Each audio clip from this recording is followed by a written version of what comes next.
AIUDF দলৰ গোৱালপাৰা জিলা যুৱ মৰ্চাৰ কাৰ্যনিৰ্বাহক সভা গোৱালপাৰা চহৰৰ হজভৱনত অনুষ্ঠিত হয়। দলৰ কেন্দ্ৰীয় যুৱ মৰ্চা লুৎফৰ ৰহমানক নতুনকৈ জিলা যুৱ মৰ্চা কমিটিৰ সভাপতি নিযুক্তি দিয়ে। আজিৰ সভাত জিলাখনৰ যুৱ মৰ্চাৰ পূৰ্ণাংগ কমিটি গঠন কৰা হয়।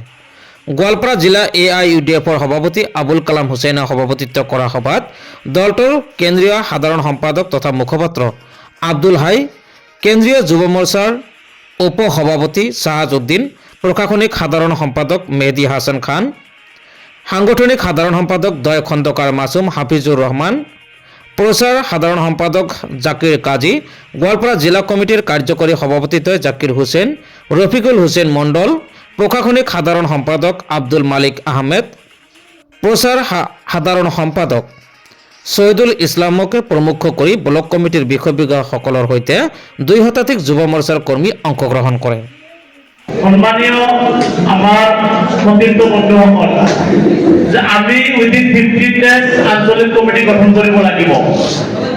যদি আসলতে আমি কৰো এক সপ্তাহতে হ'ব। আমাৰ এটা কৰি ব্লকত 2টা জিলা পৰিষদ এৰিয়া আছে, এটা সমষ্টিত 4টা জিলা পৰিষদ এৰিয়া। জিলা কমিটিৰ ফালৰ পৰা যদি 4টা টিম কনসাৰ্নিং ব্লক কমিটি দুজন কৰি মানুহ দিয়া হয়, এটা জিলা পৰিষদৰ দায়িত্ব দিয়া হয়। 4 দিনৰ পৰা 5 দিনৰ ফ্লেগশিপ প্ৰগ্ৰাম। প্ৰত্যেক দিন গোৱালপাৰা জিলাত 8টা আঞ্চলিক কমিটি গঠন হ'ব। 8টা গ্ৰুপ, গোৱালপাৰা পূব সমষ্টিত 4টা গ্ৰুপ দিয়া হওক, গোৱালপাৰা জলেশ্বৰ সমষ্টিত 4টা গ্ৰুপ দিয়া হওক। প্ৰত্যেক দিন 8টা গ্ৰুপে 8টা কৰে আঞ্চলিক কমিটি গঠন কৰিব। গোৱালপাৰা পূব সমষ্টিত আছে 18টা পঞ্চায়ত আৰু জলেশ্বৰ সমষ্টিত আছে 22টা পঞ্চায়ত। কেইটা পঞ্চায়ত? 40টা পঞ্চায়ত। প্ৰত্যেক দিন যদি 8টা কৰে পঞ্চায়ত কমিটি গঠন কৰোঁ, তেনেহ'লে 5 দিনত 40টা আঞ্চলিক কমিটি গঠন হৈ যাব। 5 দিনত ঠাইত আমি 10 দিন ল'লো, মাজতে আজি গ্যাপ থাকিব পাৰে।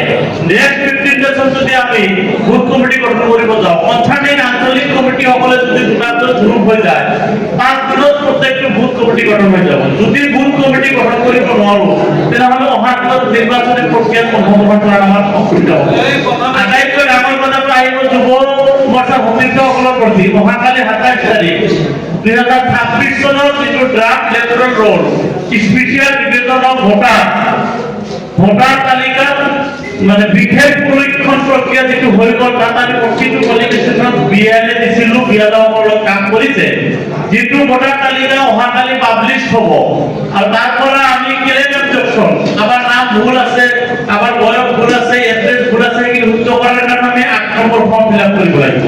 আৰু উচ্ছেদিত এৰিয়াৰ মানুহখিনি বৰ্তমান য'ত আছে তাৰ কাৰণে 8 নম্বৰ ফৰ্ম ফিল আপ কৰিব লাগিব। এই কামখিনি আমাৰ মানুহখিনিক কোনে কৰাই দিব? এই কামখিনি কিন্তু আমাৰ যুৱ মৰ্চাৰ সতীৰ্থসকলে দায়িত্ব ল'ব লাগিব। আমি যদি এছআৰৰ পিছত যিটো ভোটাৰ লিষ্ট পাব্লিছ হ'বলৈ গৈ আছে অহাকালি, ভোটাৰ লিষ্টৰ তালিকাখন হাতত লৈ যদি আমি সজাতি দল এটা সেই অঞ্চলিকৰ মানে মেক্সিমাম যদি 200টা পৰিয়াল আছে, 4 দিনত যদি 200টা পৰিয়াল আমি ভিজিট কৰোঁ, আপোনালোকৰ পৰিয়ালত কিবা অসুবিধা আছে নেকি, আমাৰ হাতত ভোটাৰ তালিকা আছে আপোনালোকে চাওক, তেনেহ'লে মানুহখিনিৰ লগত আমাৰ ডাইৰেক্ট কমিউনিকেশ্যন হোৱা নাই। এই সময়খিনিত আমি জনসম্পৰ্ক গঢ়ি তুলিব লাগিব।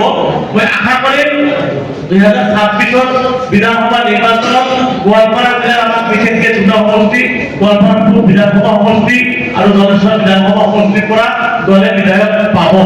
এই ক্ষেত্ৰত দলীয় কৰ্মীসকলৰ মনত কিছু আৱেগ অনুভূতি আছে। আজি আৱেগ অনুভূতি প্ৰকাশ কৰাৰ আজিৰ এই মিটিংখন নহয়। আপোনালোকে সাংগঠনিকভাৱে শক্তিশালী হওক। আমি যেতিয়া সাংগঠনিকভাৱে শক্তিশালী হওঁ, তেতিয়া দলৰ নেতৃত্বই আমাৰ প্ৰতিটো কথাই গুৰুত্ব দিবৰ কাৰণে বাধ্য হ'ব। দলৰ নেতৃত্বক আমাৰ ফালে ধাউতি কৰিবলৈ, আমাৰ ফালে দৃষ্টি আকৰ্ষণ কৰিবলৈ, আমাৰ মনৰ কথাখিনি বুজাবলৈ হ'লে আমি সাংগঠনিকভাৱে শক্তিশালী হ'ব লাগিব।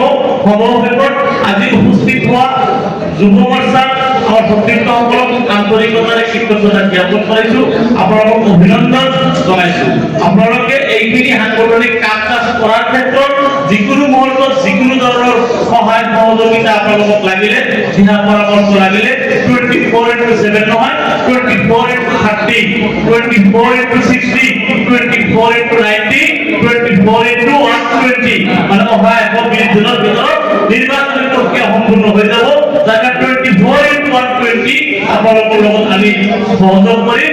আমি এটাই বিচাৰিছোঁ যে গোৱালপাৰা জিলাৰ পৰা গোৱালপাৰা বিধানসভা সমষ্টি আৰু জনস্থান বিধানসভা সমষ্টিত এই আইডিয়াটোৰ বিধায়ক নিৰ্বাচিত কৰিব লাগে।